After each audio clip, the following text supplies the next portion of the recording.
drawing a frequency response curve. Now what we're first going to do is find our Y and our x-axis.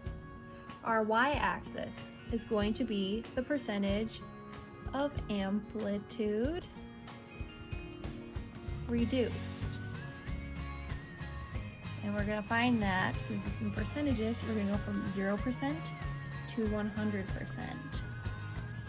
And then in between, we're going to put all the other dashes of the percentages. Now that we have those numbers marked, we're going to take a line straight from the 70 and draw it all the way across. It's not perfectly straight, but it'll do. And likewise, we will be doing a dashed line from our 50.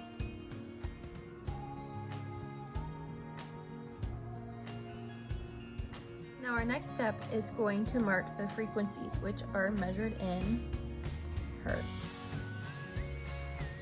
So we're gonna go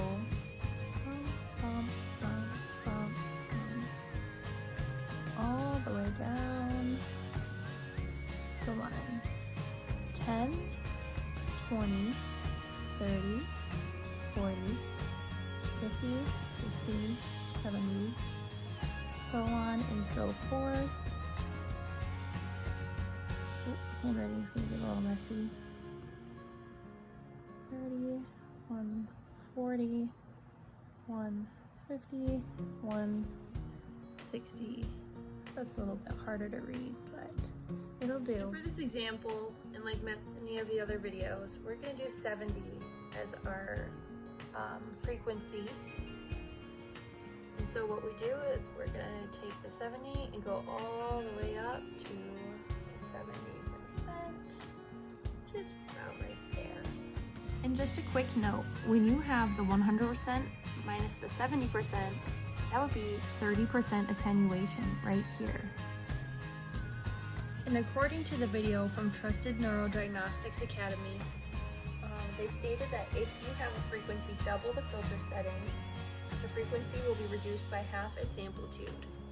So, since it's 70, it will be at 140 when it's at the 50% amplitude. So we put a dot there. And finally, the moment that you've been waiting for, how to make a frequency response curve. We just connect our dots.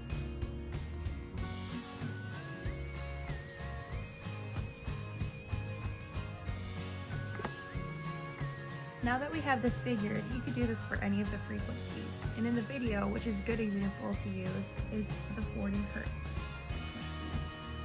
What you would do is you just draw your line from the 40 hertz frequency all the way up until you hit the line right here.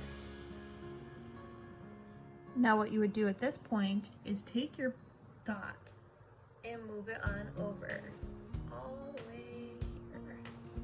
Now in the other video it went to 90, and maybe because my spacing isn't so great, but it goes to 80 on my example. And for another example, we can do 20 hertz frequency. So we just draw our line all the way up until we hit this line, and then we go on over. Now for me, that's about 95% on my graph, but then again, it is my spacing that could be off. Now let's choose a bigger number to work with. What about 100?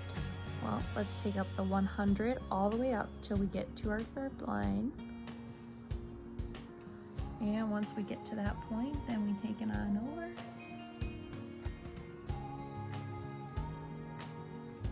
And I got about 60.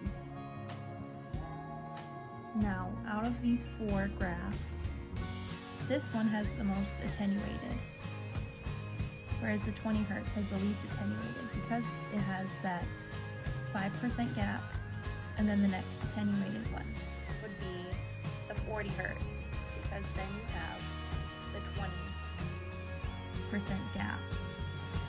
And with the 100, you have about a 40% gap of attenuation. Overall, faster frequencies attenuate more.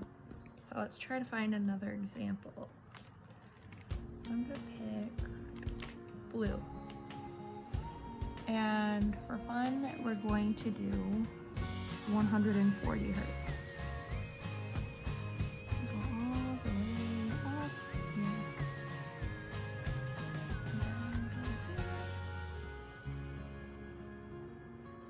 And that's about 50%.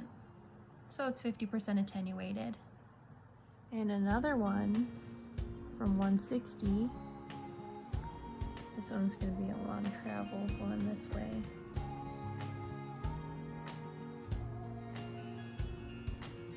It's about 30%. So what that means is it is attenuated by 70% when it is 160. Just one more look at the graph.